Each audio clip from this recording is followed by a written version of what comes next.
अस्सलाम वालेकुम वीवर्स, उम्मीद करते हैं आप खैरियत से होंगे। वीवर्स, आज हम आपके लिए बहुत ही ज़बरदस्त अपॉर्चुनिटी लेके आए हैं और ज़बरदस्त इन्वेस्टमेंट पर्पस के लिए बेहतरीन जगह जो चक्री रोड, रावलपिंडी, अलहरम सिटी और रिंग रोड के बिल्कुल साथ ये जगह आती है जी। देख सकते हैं आप, बहुत ही ज़बरदस्त लोकेशन पे ये जगह है जहाँ पे पानी, बिजली और आपको जी मिलेगा फौरी।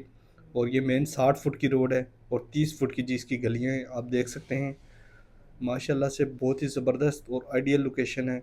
और अगर यहाँ पे हम आपको प्लॉट का रेट बताएं तो आप सुन के हैरान हो जाएंगे। 5 मरले का जी प्लॉट आपको यहाँ पे मिलने जा रहा है सिर्फ 12 लाख रुपए में। और बेहतरीन लोकेशन है। अगर आप इन्वेस्टमेंट पर्पज़ के लिए ले रहे हैं तो फिर भी आपके लिए बहुत ज़बरदस्त अपॉर्चुनिटी है, आपने इसको मिस नहीं करना है। व्यूअर्स, देख सकते हैं यहाँ पे तमाम घर बने हुए हैं और लेफ़्ट राइट आगे पीछे आप देखें बेहतरीन किस्म के यहाँ पे प्लॉट्स हैं और बिल्कुल मुनासिब रेट के ऊपर प्लॉट्स हैं। और इसके लेफ़्ट राइट आगे पीछे जो और टाउन वगैरह हैं उनमें बहुत ही ज़्यादा रेट है, लेकिन इसके रेट्स बहुत मुनासिब हैं और आप यहाँ पे प्लॉट लेके फ़ौरी अपना घर भी तामीरात कर सकते हैं और मुनासिब रेट के ऊपर हैं। देख सकते हैं माशाल्लाह से बहुत ही ज़बरदस्त इसकी लोकेशन है। अगर आप प्लॉट ख़रीदने में इंटरेस्टेड हैं तो आप हमारे दिए गए नंबर पर रब्ता करें। आप हमारे फेसबुक, यूट्यूब चैनल को लाइक करें, सब्सक्राइब करें और बेल नोटिफिकेशन के बटन को लाजमी प्रेस करें।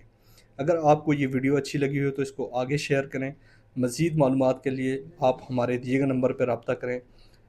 तो मैं यही कहूँगा कि आप इस अपॉर्चुनिटी को मत मिस करें। बेहतरीन और आइडियल लोकेशन है। अगर आप प्लॉट खरीदने में इंटरेस्टेड हैं तो आप हमारे साथ ज़रूर रब्ता करें। और इसकी लोकेशन की बात की जाए तो लोकेशन बहुत ही ज़बरदस्त लोकेशन है। और आप देख सकते हैं लेफ़्ट राइट इसके बड़े रोड हैं, खुले रोड हैं और इसके साथ पार्क, स्कूल, पार्क, मस्जिद, हॉस्पिटल भी बिल्कुल पास है और रिंग रोड के बिल्कुल साथ है ये।